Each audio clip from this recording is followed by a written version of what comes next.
En medio de críticas y protestas, mañana arranca sesiones la Asamblea Constituyente en Venezuela. El exalcalde Antonio Ledesma regresa al arresto domiciliario en Venezuela. Redada internacional contra el hurto de celulares, 367 capturas. Indignación por uso de ambulancias en piques ilegales en Bogotá. Día de caos y bloqueos en Transmilenio. 30.000 usuarios afectados. Se acaban las batidas. Presidente sanciona nueva ley de reclutamiento. Amagando, le pasa a Jorge, le creó los espacios. El centro de Jorge, pasado Falcao, adentro. ¡Gol! Con gol de Falcao, el Mónaco arranca con pie derecho la Liga Francesa. Neymar Jr. ya es nuevo jugador del Paris Saint-Germain. Mohamed Farah se proclama por tercera vez como campeón mundial de los 10.000 metros.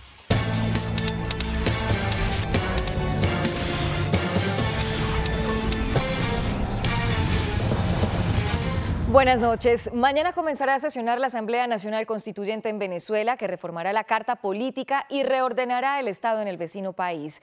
Hoy, bajo el repudio internacional y en medio de una ola de protestas antigubernamentales, se instaló el cuerpo colegiado.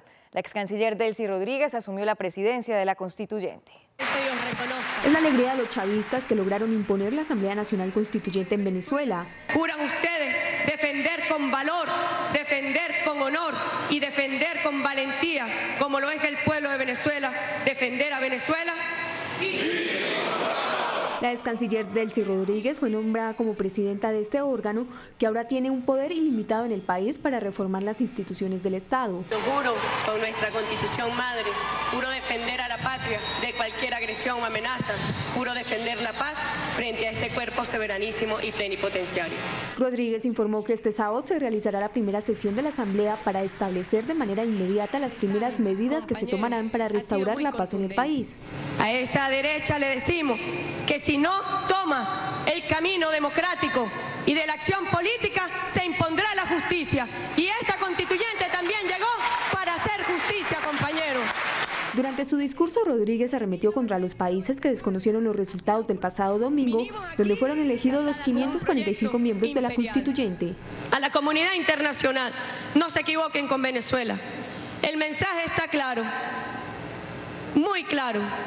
Los venezolanos resolveremos nuestro conflicto, nuestras crisis entre venezolanos y venezolanas. Rodríguez aseguró que en Venezuela no existe la crisis humanitaria y que los alimentos son suficientes para la población. En Venezuela no hay hambre, en Venezuela hay voluntad. Afuera del Parlamento venezolano, cientos de chavistas se concentraron para respaldar al gobierno de Nicolás Maduro con la Asamblea Nacional Constituyente. La oposición también salió a marchar, pero a diferencia de las movilizaciones oficialistas, estos venezolanos fueron brutalmente reprimidos por la Guardia Nacional Bolivariana. Las protestas antigubernamentales cumplen 4 meses en el país. La cifra de muertos se eleva cada día más y los manifestantes son detenidos de manera ilegal. El Papa Francisco ha pedido al gobierno de Venezuela suspender la Asamblea Constituyente para evitar más polarización en el país y así aliviar la tensión que actualmente se vive. Para el Papa Francisco, la Asamblea Nacional Constituyente en Venezuela solo traerá más tensión e hipotecará el futuro de los venezolanos. A través de un comunicado, el secretario de Estado del Vaticano, el cardenal Pietro Parolin, expresó lo siguiente. La Santa Sede pide al gobierno que se asegure el pleno respeto de los derechos humanos, como también la vigente Constitución. Parolin también pidió evitar la instalación de la Constituyente, pues más que favorecer a la reconciliación y a la paz, fomenta un clima de tensión. El Papa Francisco, que sigue de cerca la situación en Venezuela, pide a la sociedad evitar los actos de violencia y hace un llamado especial a las Fuerzas Armadas para abstenerse de usar la fuerza durante las manifestaciones. En el comunicado también se pide crear las condiciones para una solución negociada, teniendo en cuenta el sufrimiento del pueblo a causa de las dificultades para obtener alimentos y medicamentos por falta de seguridad. Esta es la primera vez que el Vaticano se pronuncia sobre la situación en Venezuela tras la votación de la Constituyente el pasado domingo, que se dio en medio de protestas que dejaron al menos 16 muertos, número que se suma a los más de 125 fallecidos que se han reportado desde el inicio de las manifestaciones en abril contra el gobierno. Tras haber permanecido 72 horas en la cárcel militar de Ramo Verde, el líder opositor Antonio Ledesma fue trasladado nuevamente a su casa por agentes del Servicio Nacional de Inteligencia SEBIN. El Tribunal Supremo de Justicia informó que aceptó aplicar la medida sustitutiva de libertad tras recibir una evaluación médica que constató la necesidad de conceder la medida de casa por cárcel al alcalde de Caracas. El alcalde metropolitano de Caracas, Antonio Ledesma, regresó a su casa tras haber permanecido 3 días en la prisión militar de Ramo Verde.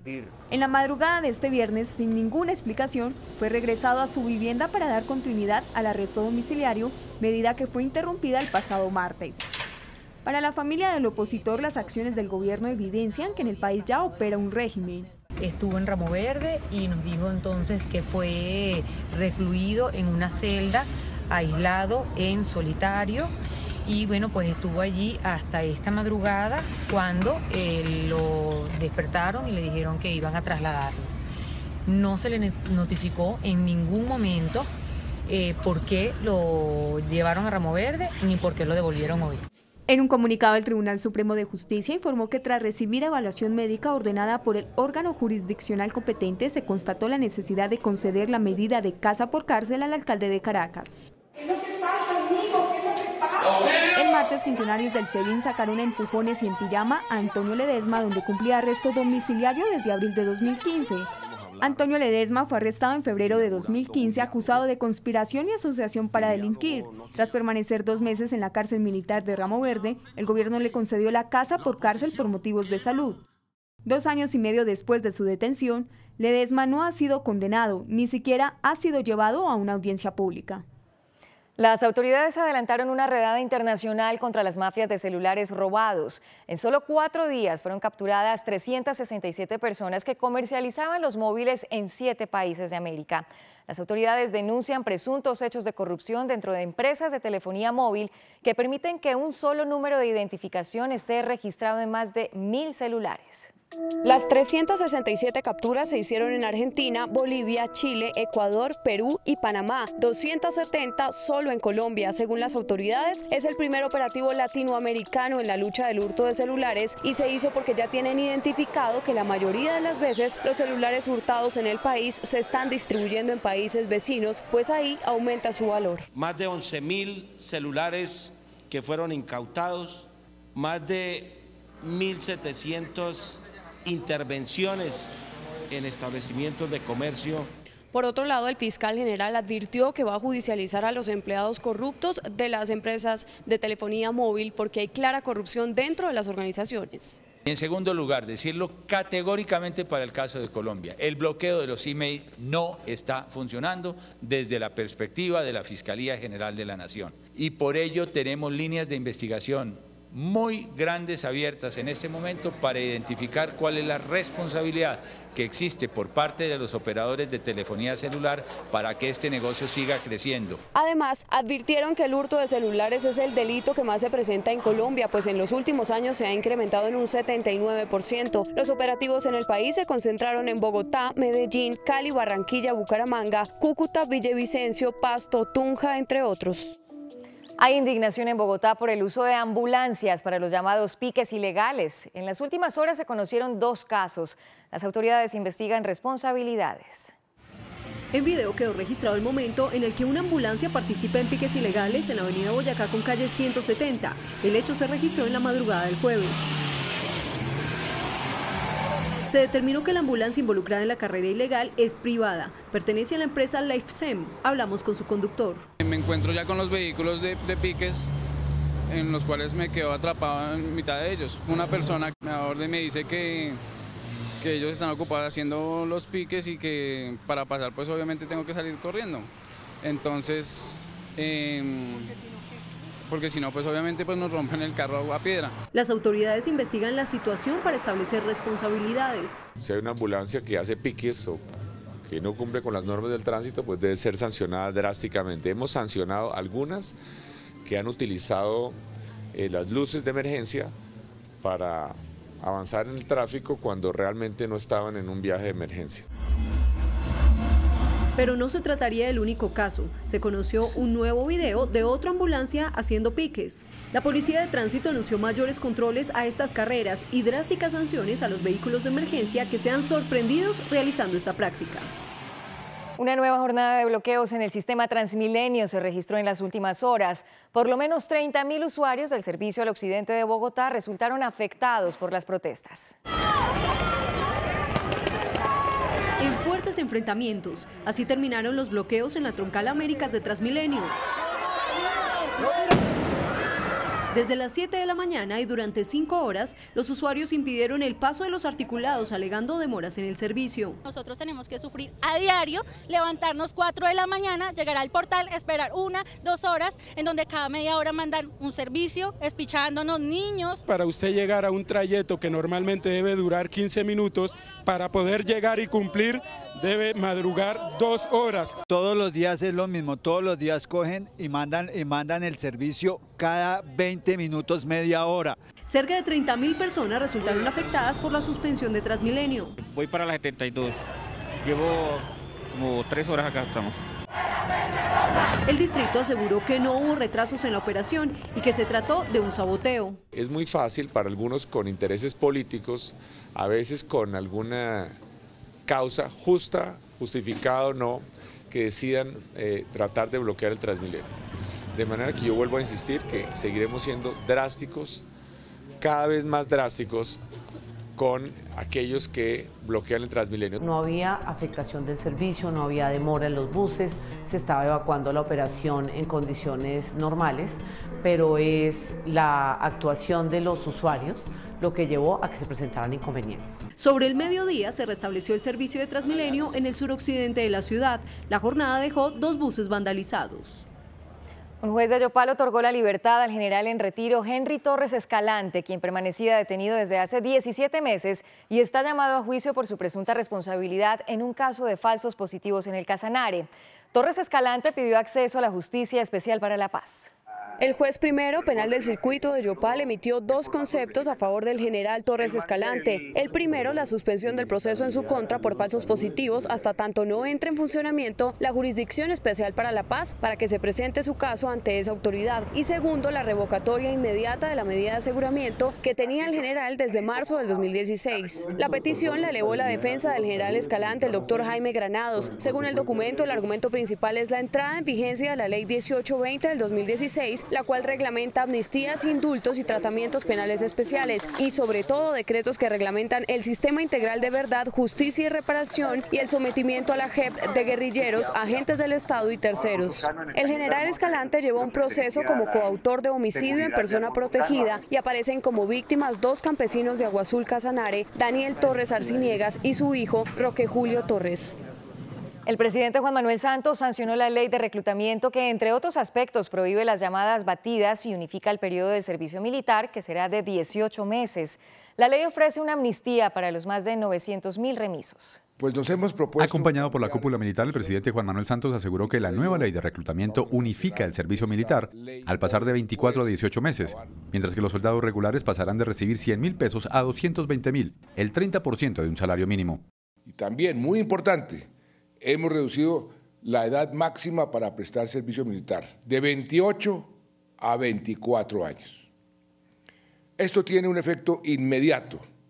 A partir de ahora, nadie con 24 años o más podrá prestar servicio militar. Se acaba definitivamente con las llamadas batidas. En la ley queda claro, como una garantía definitiva de lo dicho por la Corte Constitucional, que las llamadas batidas están absolutamente prohibidas. El soldado que realice su servicio militar contará inmediatamente con un cupo en el SENA para cualquiera de sus especializaciones.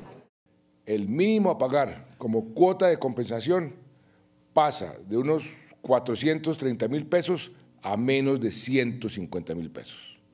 El jefe de Estado destacó que la nueva ley establece una amnistía para los remisos. Lo único que tendrá que pagar son los costos de elaboración de la libreta militar, que hoy valen poco más de 110.000 pesos. Sancionada la ley, el ministro de Defensa invitó a los más de 900.000 remisos para que se acerquen a definir su situación militar. Aprovecho también para invitar a esos 950.000 remisos, cerca de 1 millón, que han estado en años anteriores, remisos de la prestación del servicio militar, que se acerquen a las guarniciones militares, por 110.000 pesos de confección de su libreta van a tener la normalización de su situación militar. El presidente Juan Manuel Santos dijo finalmente que la nueva ley va en camino de la profesionalización del servicio militar. Y precisamente hoy centenares de jóvenes iniciaron el trámite para obtener su libreta militar bajo las nuevas condiciones previstas en la ley de reclutamiento. En lo que queda del año, el ejército incorporará 20.000 soldados a sus filas. El trámite del nuevo documento empieza en la página de internet www.libretamilitar.mil.co. La persona que necesita tramitar su libreta debe hacer clic en el botón Primer Registro. Antes de una semana recibirá un correo electrónico con un listado de documentos y una cita para formalizar el trámite ante un distrito militar. El ejército tiene previsto este año incorporar 20.000 soldados. Los demás obtendrán su libreta militar después de pagar una cuota de compensación. El ejército también empezó este viernes a aplicar el plan para condonar las multas, en algunos casos de varios millones de pesos, a quienes figuraban en los registros como remisos, es decir, que evadieron la prestación del servicio militar. La Corte Constitucional pidió al Congreso cumplir con la orden de regular la eutanasia en Colombia. El alto tribunal solicitó investigar a las EPS que nieguen a enfermos terminales su derecho a morir dignamente cuando así lo solicite. Al fallar una tutela, la Corte Constitucional cuestionó el actuar de las EPS que se niegan a acceder a peticiones de enfermos terminales de morir dignamente cuando tras varios tratamientos médicos no se logra aliviar su estado de salud. Explicó la Corte que el derecho a morir dignamente ha sido reconocido en Colombia como un derecho fundamental y autónomo, por lo que se constituye un trato cruel el obligar a un sujeto a subsistir en medio de padecimientos que afecten su vida en condiciones dignas.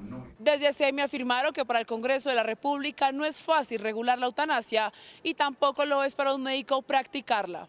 No es fácil que el Congreso se ponga de acuerdo también para reglamentar un tema tan complejo que tiene aspectos médicos, técnicos, administrativos y sobre todo éticos y culturales. Este pronunciamiento lo hizo el alto tribunal al ordenar a la nueva EPS ofrecer excusas públicas a la familia de una mujer a quien le impusieron trabas para acceder a su derecho a morir dignamente, pese a que ella y su familia habían solicitado la práctica del procedimiento de eutanasia por su grave estado de salud. La Corte ordenó a la Superintendencia de Salud, a la Procuraduría y a la Fiscalía que investigue la imposición de trabas administrativas en la práctica de estos procedimientos. En Medellín, en una audiencia pública, los gerentes de la obra del desaparecido conjunto residencial Space reconocieron que la construcción no cumplía con las normas requeridas para edificar. La propia gerente del proyecto de construcción del edificio Space reconoció que las columnas de la Torre 6 no cumplían las especificaciones técnicas sismorresistentes. Esta torre colapsó el 12 de octubre de 2013 y dejó 12 personas muertas. Daba muy por debajo. La diferencia entre 21 megapascales y 16 megapascales es notoria en la construcción, ¿sí o no? ¿Sí o no? Sí. La familia del joven de 23 años que falleció cuando estaba en el parqueadero de la obra quiere justicia. Nos parece contundente que no sea una persona idónea, según lo que ella dice, para revisar lo que hace el calculista en términos de norma de sismorresistencia. Nos quedamos pues como estupefactos de ver que ella parece que no estuviera como en coherencia pues de la carrera que hizo, no me parece una ingeniera. Hoy se cumplió el contrainterrogatorio por el homicidio culposo del estudiante universitario Juan Esteban Cantor. Faltan por ser escuchados Jorge Aristizábal, ingeniero calculista, y el representante legal de Lérida CDO, Pablo Villegas. Nos vamos, gracias por su compañía. A las 8:30 la información internacional, ya nos vemos.